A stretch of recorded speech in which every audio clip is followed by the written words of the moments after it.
기회는 위기 속에서 온다고 한 얘기를 많이 들으셨을 겁니다. 한국도 사실 격변기에 빠르게 산업 전환을 해서 성공한 사례들이 있습니다. 일본이 아날로그 역량에 머물러 있을 때 우리나라는 빠르게 디지털 전환을 해가지고 ICT라든지 핸드폰이라든지 반도체 등 산업을 고도화하는 데 성공을 했습니다. 이번 글로벌 사실 코로나가 사실 전 세계적으로 고통이 오고 있지만 한편으로는 우리나라한테 기회가 될 수 있는 것이 없을까 하는 생각을 하게 됩니다. 몇 년 전에 제가 회계감사 하시는 분 이야기를 들었던 적이 있었습니다. 우리나라 중소중견기업들에서 공장을 경영하신 분들이 매출이 감소하는 문제, 그리고 글로벌 중국이라든지 경쟁력이 심화되고 있고, 그리고 우리나라 제조 인력들이 노후화되고 외국인 노동자들이 들어와서 사실 그리고 그 전에 축적했던 자본이 감소하는 문제들, 이런 것들이 겹쳐가지고 무엇인가 도약을 할 수 있는 계기가 필요한데 그 혁신을 할 수 있는 자본과 그리고 인적인 역량들, 이런 것들이 부족해가지고 이 공장을 계속 해야 되나 하는 고민이 있다, 이런 얘기를 좀 들었던 적이 있습니다. 사실 이번 코로나19 이후에 글로벌 밸류체인의 변화 내지는 글로벌 밸류체인에서 우리나라가 또 한 번의 틈새를 이렇게 뚫고 들어갈 수 있는 기회가 있지 않을까, 그런 생각을 해보게 됩니다. 이 스마트 제조가 우리나라 제조 기업들이 또 한 번 도약할 수 있는 그런 기회가 될 수 있다고 바라보면서 이것을 한번 논의해보는 자리가 오늘 이 자리가 열린 계기라고 봅니다. 이 시간이 많이 지났기 때문에 세 분의 이제 패널 토론분들이 있는데 원래는 한 8분 정도씩 이렇게 말씀을 부탁드렸는데 시간이 너무 지체되면 안 될 것 같아서 한 5분 정도씩만 말씀하고 마지막에 플로어에서 질문 한두 개 정도 받고 끝내는 방향으로 하도록 하겠습니다. 먼저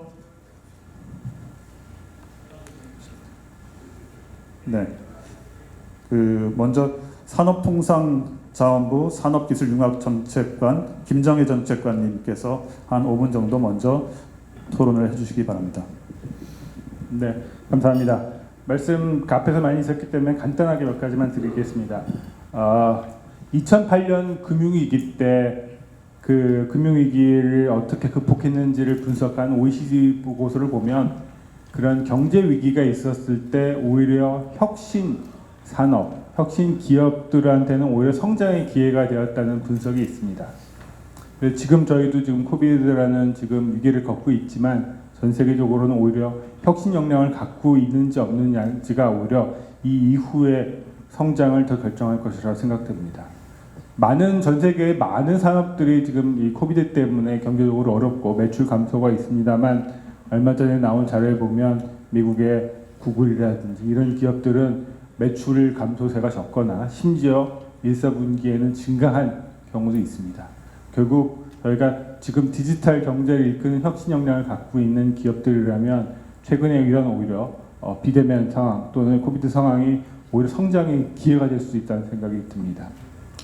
그런 측면에서 저희가 한 가지 저희 보면은 저희가 한 예를 하나 들어보겠습니다. 저희가 많이 아시는 사례를 저희가 가끔씩 많이 듣는 데인데 조선산업의 예를 들면 옛날에는 북유럽에서 많이 하다가 그다음에 일본에서 전 세계 시장을 대부분 갖고 있다가 저희가 좀 세계 1위를 유지하고 있는 경우가 있습니다만 일본에서 왜 한국으로 그 조선산업의 경쟁력이 바뀌었느냐를 했을 때 많은 분들이 공감적으로 얘기하시는 게 일본이 당시에 너무 쉽게 생각해서 그 하나의 설계도를 하나 갖고 모든 배를 다 똑같이 만들기 시작했다는 겁니다. 그렇게 되면 장점은 설계 비용이 줄어드니까 생산 비용을 낮추는 장점은 있습니다. 하지만 다양한 배를 만들어보는 설계를 못 해보기 때문에 혁신 역량이 줄어드는 그런 단점도 있습니다. 그 계기가 저희 조선업이 그런 어떤 일본이 상대적인 어떤 열의를 극복하고 올라갈 수 있는 계기가 됐다는 됩니다. 한편으로 다시 생각해 보면 우리도 지속적으로 혁신 역량을 키우지 않으면 우리도 언젠가는 혁신 역량 또는 경쟁력을 잃을 수 있다는 측면이 됩니다. 따라서 지금 이 위기 상황에서도 정부가 R&D라든지 혁신 역량을 키우는 노력들은 지속적으로 해야 되지 않겠나 싶습니다. 디지털 경제에 있어서 여러 가지 영향을 미칠 거라는 걸 좀 전에 우리 발제자님께서도 설명해 주셨을 텐데만 또 하나 전반적으로 얘기 나오는 것은 하나는 글로벌 밸류 체인에도 변화가 있을 것이라는 얘기들을 많이 합니다. 예전에는 어느 기업이 공장을 어디다 세울 건지 있어서 그 지역에서의 생산 비용이 어떻게 다른 데보다 더 싼지가 큰 영향이 됐었습니다. 그런데 디지털 경제가 이루어지면서 이제 공장에서 인력 사용하는 분야가 점점 줄어들고 있고 오히려 로봇이라든지 자동화가 많이 이루어지고 있고 디지털 경제에서 설계도 같은 것들이 자유롭게 이해되다 보면 이제 공장을 어디다 설치할 건지가 반드시 생산 비용만이 아닌 그쪽의 주변 환경이라든지 인프라라든지 디지털 경제 기반이라든지 이런 것들에 영향을 미칠 것이라 생각이 듭니다. 최근에 그러면 이번 시점에서 어떤 의미가 있냐 하면 저희가 보기에는 그 8월 달에 하는 개인정보보호법 3법이 이제 시행됩니다. 그 관련해서 이제 그 가장 큰 임팩트는 데이터를 좀 더 많이 활용할 수 있게 하는 법적 체계가 바뀐다고 생각합니다. 옆에 계신 우리 금융위에서 특히 아주 적극적으로 하고 계신데 좀 전에 발표자께서도 말씀하셨다시피 데이터가 중요한데 그럼 데이터를 어디서 확보할 것이냐 있었을 때 민간에 있는 데이터를 확보하는 것도 중요하지만 정부라든지 갖고 있는 데이터를 민간에 활용할 수 있게 공유해주는 시스템을 갖추는 것도 중요합니다. 그래서 8월에 이루어지는 어떤 그런 개인정보보호법이 우리 사회 전체에 있어서 변화를 일으킬 수 있는 큰 계기가 될 거라고 생각합니다. 앞으로 저희가 뭐 수소 경제도 많이 하고 수소 자동차라든지 이런 것들도 많이 하지만 단순히 앞으로 저희가 수소 경제를 하기 위해서는 수소 자동차를 잘 만드는 게 아니라 수소 자동차를 이용하는 그 사용자들로부터 데이터를 받아서 어떤 부분들을 고쳐야 될 건지를 전에 같았으면 2년 걸리던 것을 6개월 만에 할 수 있다면 우리가 훨씬 더 빨리 성장할 수 있는 계기가 될 거라고 생각합니다. 따라서 앞에 많은 분들이 얘기하셨다시피 저희가 디지털 경제, 디지털 전환을 했었을 때 이거는 한 분야만이 할 수 없고 그래서 우리 사회 전체적으로 같이 나가야 된다고 생각하고요. 다만 산업부에서는 특히 업종마다 워낙 성격이 다릅니다. 자동차 산업과 조선, 반도체 성격이 다르기 때문에 각각 차별화된 전략을 하고 있다는 말씀으로 간단하게 말씀을 마치겠습니다. 감사합니다. 이제 금융이라는 게 이제 크게 보면 두 가지 기능이 있습니다. 그 자금을 이렇게 공급하고 배분하는 기능이 있고요. 금융산업 자체가 이제 산업으로서 그 일자리를 만들고 부가가치를 창출하는 그런 측면입니다. 저 오늘 전반적인 흐름에 따라 첫 번째 그 자금 중개 기능에 대해서 먼저 좀 말씀드리겠습니다.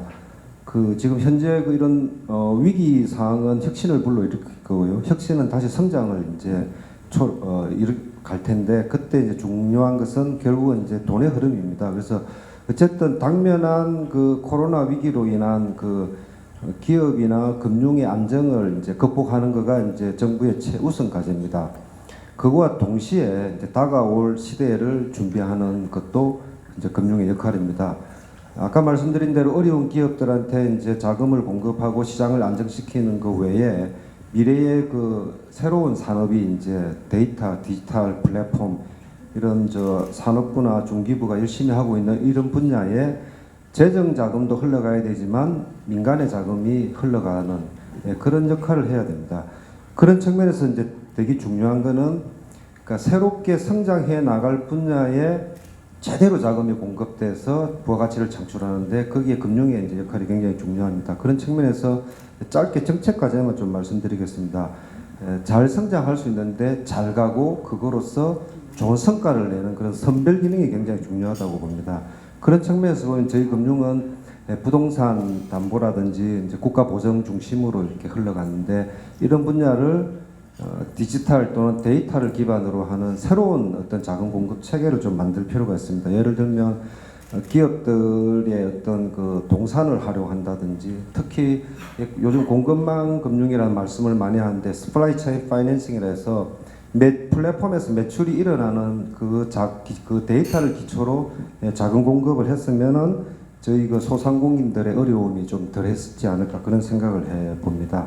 또 하나 중요한 거는 이제 아이디어와 기술, 특허 이런 미래 가치에 대해서 이 자금이 이제 공급될 수 있는 그런 체계를 만들 필요가 있고요. 나아가서는 이제 부채 중심의 어떤 금융보다는 이제 자산을 기초로 하는 그런 부분 또는 대출보다는 이제 그 에쿼티 형태의 자본이 들어가는 그런 어떤 자금 공급 체계가 좀 필요한 것 같습니다.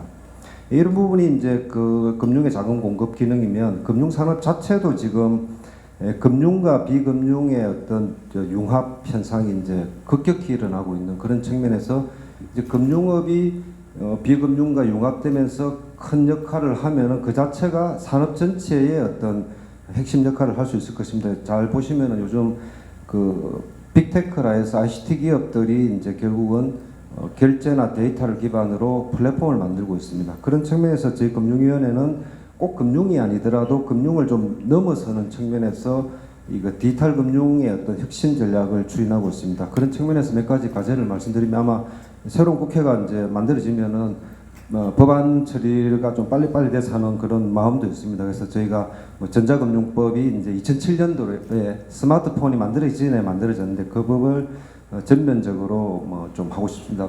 다 아시다시피 비대면 거래라든지 이런 측면에서 부분 또 공인인증서 제도가 예를 들면 폐지됐는데 새로운 인증 방식에 대한 어떤 교육 체계라든지 또는 다양한 어떤 그 직업 결제의 혁신적인 어떤 산업이 출현할 수 있는 그런 부분을 좀 말씀드리고 싶고요. 두 번째는 이제 핵심 키는 데이터입니다. 그래서 데이터는 축적되고 개방되고 유통되고 결합되어야 되거든요. 그런 측면에서 공공 데이터의 개방뿐만 아니고 민간 데이터의 개방, 연결, 결합 이런 부분들은 올 8월 달에 이제 데이터 3법이 이 정부에서 만든 데이터 3법이 시행되면은 폭발하지 않을까 그렇게 생각하고 있습니다. 또 하나 중요한 가치는 이제 규제입니다. 어떤 규제에 대해서 이런 생각 저런 생각이 있지만 빠른 사회적 합의를 가지고 규제를 이 아날로그 시대에 맞지 않는 규제를 디지털 시대에 맞게 그다음 새로운 미래를 위한 그 산업 발전을 위해서 규제를 좀 합리적으로 빠른 속도로 이렇게 이제 개선해야 됩니다. 그러니까 그동안 묻고 낡았던 오래된 쟁점된 규제들을 하나하나 이렇게 이런 논의나 국회의 그 과정을 거쳐서 빨리빨리 해결하는 것이 이제 저희는 중요하다고 그렇게 생각하고 있습니다. 마지막으로는 이제 그 핀테크라는 이런 혁신적인 어떤 기업들 물론 이제 대기업과 중소기업 이런 전통적인 산업도 있지만은 새롭게 떠오르는 이런 핀테크나 스타트업, 벤처기업 이런 쪽에 대한 투자를 늘려서 새로운 성장 동력을 만들어내는 부분도 굉장히 중요합니다. 이렇게 전반적으로 이제 정책 과제들은 많이 논의가 됐는데 이 빠른 제도와 법적 뒷받침을 이제 촉구드리고 간곡히 원하고요. 마지막으로 저희가 결코 또 소홀히 해서는 안 되는 부분에 대해서 좀 말씀드리겠습니다. 이렇게 변화가 일어나면은 당연히 늘어나는 일자리도 있겠지만 줄어드는 일자리도 있거든요. 거기에 대한 어떤 세심한 어떤 배려가 필요할 것 같고요. 또한 이런 포스트 코로나는 결국은 디지털화를 촉진하면은 인간의 어떤 대통령께서도 인간 안보라는 표현을 썼는데 어떤 국가 안보를 넘어서 개인이 어떤 개인 정보로부터의 어떤 보호, 그 다음에 사이버 어택에 대한 어떤 보안 문제, 그 다음에 최근에 그 보이스피싱 같은 이런 문제. 그래서 이렇게 한쪽이 나가면은 조금 이렇게 그 부작용이 생기는 측면에 대해서도 이렇게 균형적으로 이렇게 하는 그런 제도적인 노력도 같이 뒷받침돼야 될 것으로 생각하고 있습니다. 예, 감사합니다. 오늘 이제 와 보니까 우리가 그 4차 산업혁명 이야기도 있었고 또 스마트 공장, 스마트 제조 이런 이야기가 나오고 있는데 사실 이런 활동들은 우리가 지금 겪고 있는 이 코로나19 현상 이전부터 진행돼 왔던 것입니다.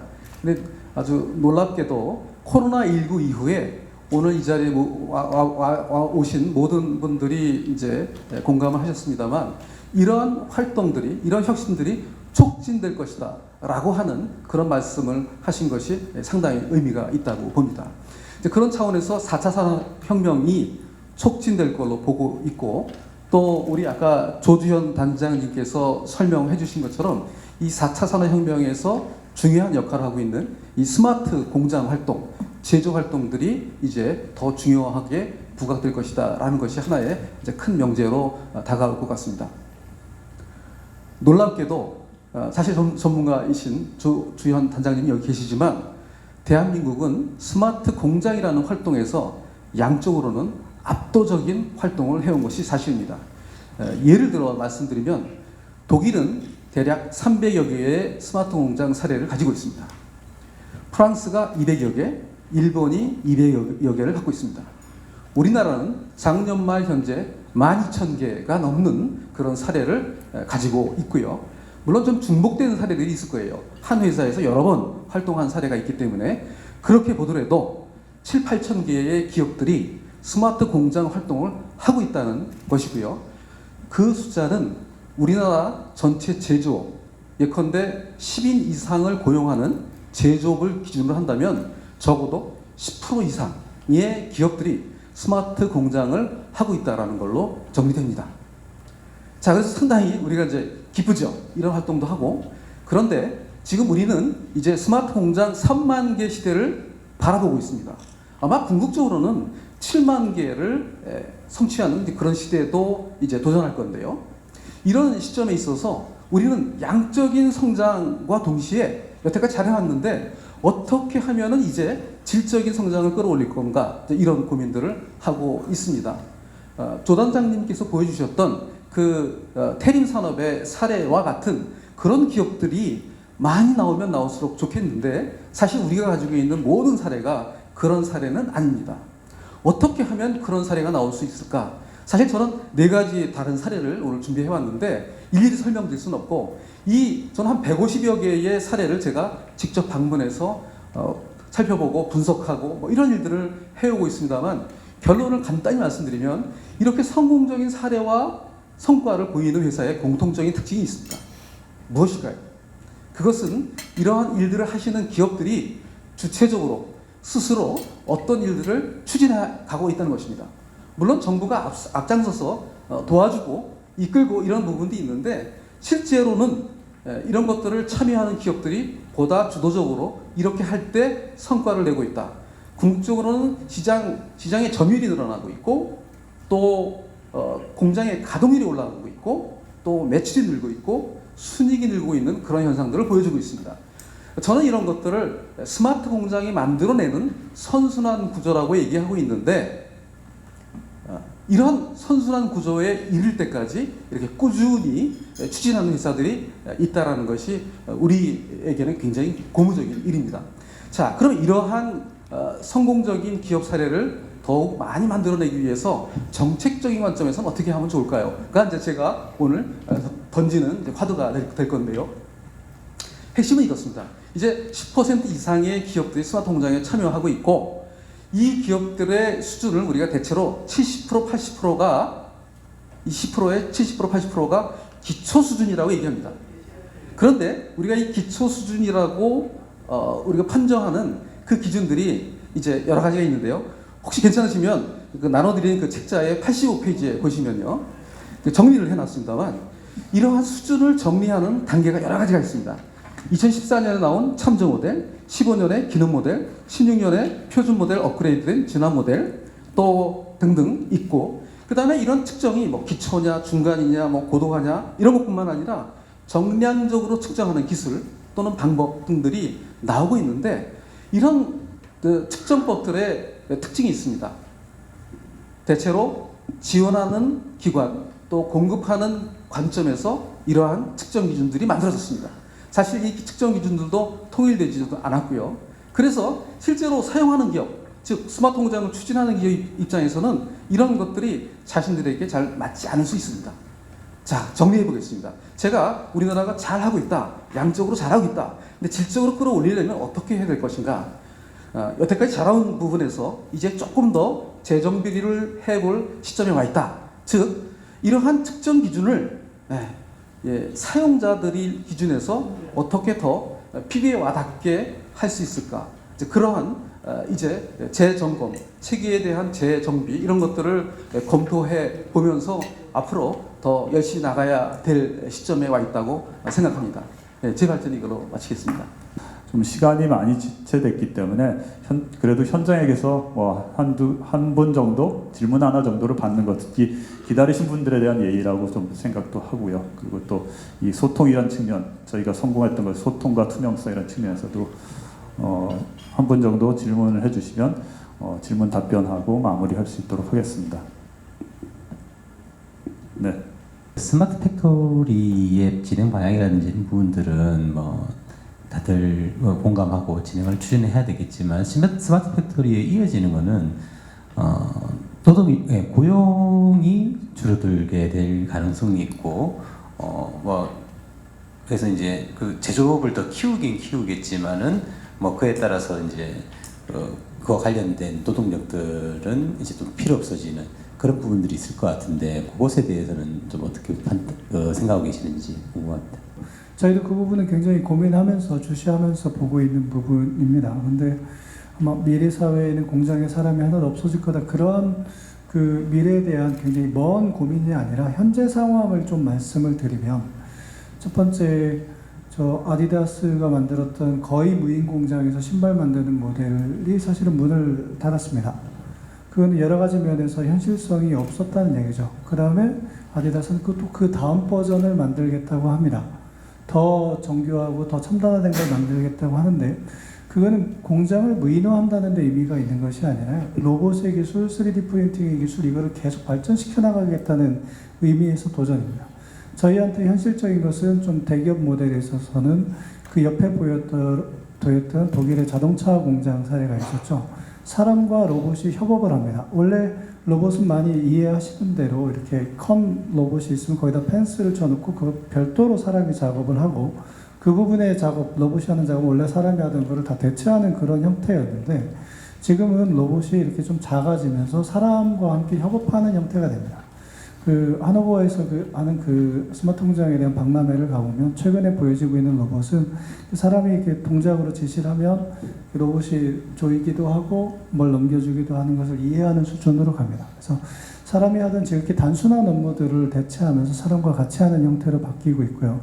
특히 이러한 스마트 공장, 자동화가 아니라 이런 스마트화가 가져오는 것은 오히려 적어도 중소기업에 있어서는 고용을 늘리는 효과가 있다는 것이 저희가 계속 몇 년째 검증하고 있는 결과입니다. 작년에 아까 발표에서도 말씀드렸지만 저희가 작년에 조사한 바에 의하면 스마트 공장을 도입한 중소기업이 평균 3명씩 늘렸습니다. 개별적으로 보면 줄인 기업도 있고 늘린 기업도 있는데 평균적으로 3명이 늘었다는 그런 뜻입니다. 그래서 저희가 앞으로 스마트 공장 정책을 추진하는데 주안점을 두는 것은 이런 노동 친화적이고 좋은 일자리를 만들어가는 관점에서 중소기업의 경쟁력을 높여가는 그런 관점이라는 것을 말씀드리겠습니다.